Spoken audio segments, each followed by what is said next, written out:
For almost as long as I can remember, the Mercedes-Benz SL was one of the most desirable cars on the planet. Back in the 1950s, the 300 SL Gullwing was the king of the road. And though I wasn't around at the time, I did manage to get a drive many decades later, one of the most memorable motoring experiences I have. In the 70s, of course, you got the 280 SL Pagoda roof, a very nimble, very agile, very pretty car that still looks handsome in the modern day context. By comparison, the modern day 21st century SLs are much larger and some would say almost ostentatious. This is the Mercedes-Benz 400 SL, and believe it or not, this is the entry-level model of the range. Of course, entry-level is a relative term, and while the SL400 might be less expensive and less powerful than the other SL models in the range, it's by no means cheap, and it's not short of muscle either.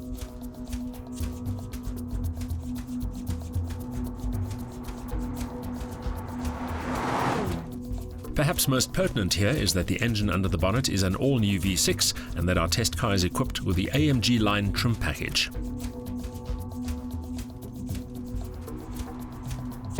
Codenamed R231, this latest generation SL was launched in 2012 and it continues that tradition of a long swooping nose, a low roofline and a wide stance. This car measures 4.6 meters long, more than 2 meters wide if you bring the mirrors into the equation, but just 1.3 meters tall. And of course, it does have that trademark fold-down roof. The roof's complex choreography is electrically controlled at the push of a button and stows the entire roof assembly behind the seats while still leaving at least some luggage space. It transforms the SL400 from sleek coupe to glamorous roadster in about the same time as it takes Usain Bolt to cover the 200-meter sprint.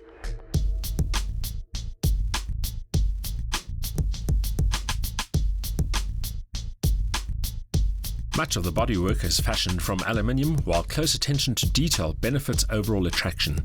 It's a car that oozes speed, class, and sex appeal.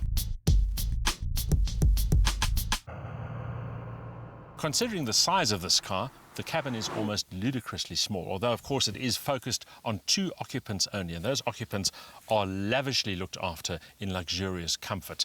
Ergonomics are a little bit on the old school side compared to the new C-Class and the new S-Class, but it does have all the bells and whistles, and this car in fact has more than 200,000 rands of options.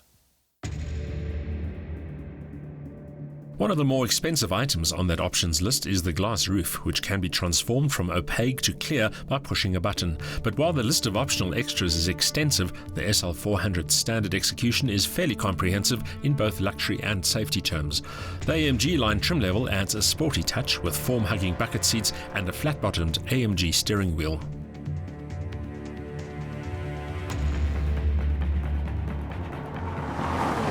While the styling of the 400 SL is instantly recognizable, the engine is brand new. And despite that 400 designation, this is actually a 3-litre V6, but with twin turbochargers.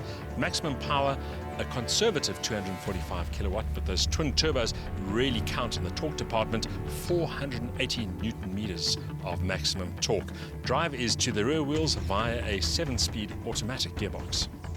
As is so often the case with turbocharged engines, the twin-turbo V6 doesn't sound as sonorous or as exciting as a larger capacity, normally aspirated mill, but there's a crispness to the exhaust note that mirrors the eager response of the car to throttle input.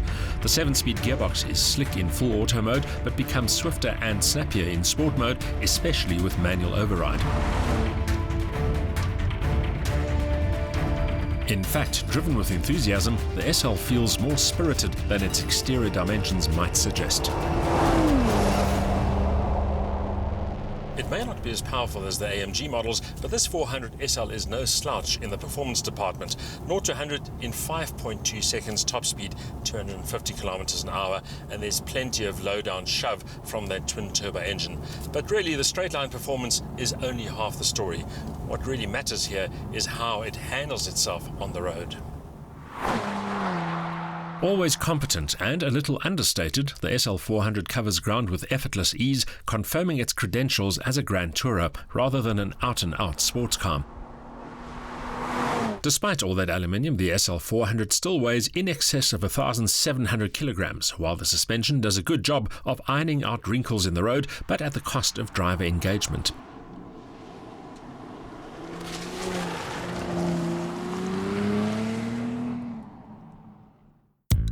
Yes, it's rapid and hugely capable, but you don't buy the SL for the speed. It's a car to be savoured for its elegance, its excellence and its head-turning appeal.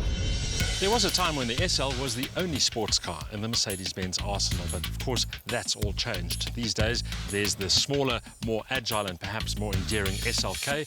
Also on the supercar front, the brand new AMG GT, which leaves the SL as a bit of a boulevard cruiser. Very swift, very sophisticated, very luxurious. But if you need something with a bit more personality and certainly with a bit more driver involvement, you might want to look elsewhere.